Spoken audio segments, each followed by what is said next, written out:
Hello everyone, welcome back to my channel. இன்றைக்கி என்ன வீடியோன்னு பார்த்தீங்கன்னா, ஒருத்தர் பேடாக ஒரு கமெண்ட் கொடுத்துருக்காங்க. அது எனக்கு ரொம்பவே கஷ்டமாக இருக்குது.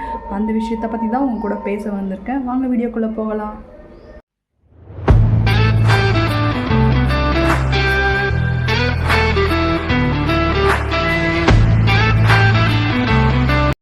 எங்கள் வீட்டில் இருக்கிறவங்க சொல்லிகிட்டே இருப்பாங்க, நீ சோஷியல் மீடியா போகாதன்னு சொல்லிட்டு.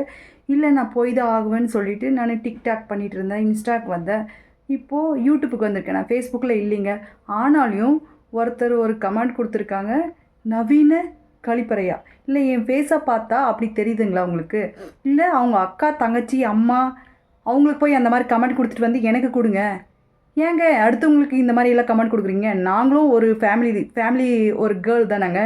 நாங்கள் ஒரு யூடியூப்பில் வீடியோ போட்டால் என்ன தப்பாக வீடியோ போட்டுன்ட்டீங்க அந்த மாதிரி கமெண்ட் கொடுக்குறீங்க? இல்லை, அடுத்தவங்க மனசு கஷ்டப்படுற மாதிரி நீங்கள் பேசுகிறதுக்கு உங்கள் அப்பா அம்மா, உங்கள் தங்கச்சிங்களை, உங்கள் சொந்தக்காரதுங்களை சொல்லிவிட்டு அடுத்தவங்க வந்து பேசுங்க. இல்லை, என்னை பிடிக்கலன்னா என் வீடியோ தள்ளி விட்டு போகலாம்ல. எதுக்கு நீங்கள் பேடாக கமெண்ட் கொடுக்குறீங்க? நவீன கழிப்பறையா? அது யாருன்னு உங்களுக்கு காட்டுறீங்க சேனல். இது வரைக்கும் போட்டிருக்க வீடியோவில் என்ன தப்பு கண்டுபிடிச்சேன்னு சொல்லிட்டு இந்த வீடியோவுக்கு அப்படியே மெசேஜ் பண்ணியிருக்குங்க. இங்கே பாருங்கள், மெசேஜ் காட்டுறேன்.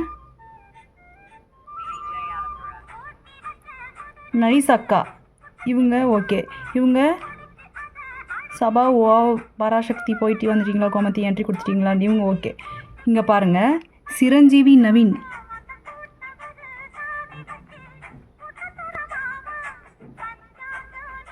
தெரியுதுங்களா? நவீன கட்டண கழிப்பறை சிரஞ்சீவி பிரேம். இவனுக்கு என்ன அருகதை இருக்குன்ட்டு எனக்கு இந்த மாதிரி மெசேஜ் பண்ணியிருக்கான்னு தெரியும்.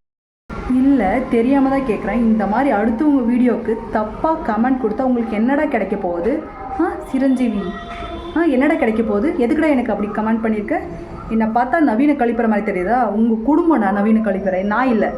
இந்த மாதிரி இனிமேல் நெக்ஸ்ட்டு யாருக்கும் தப்பாக கமெண்ட் பண்ணுறதை பார்த்தா அவ்வளோதான், உனக்கு கம்ப்ளைண்ட் பண்ண வேண்டியது இருக்கும் பாருங்கள்.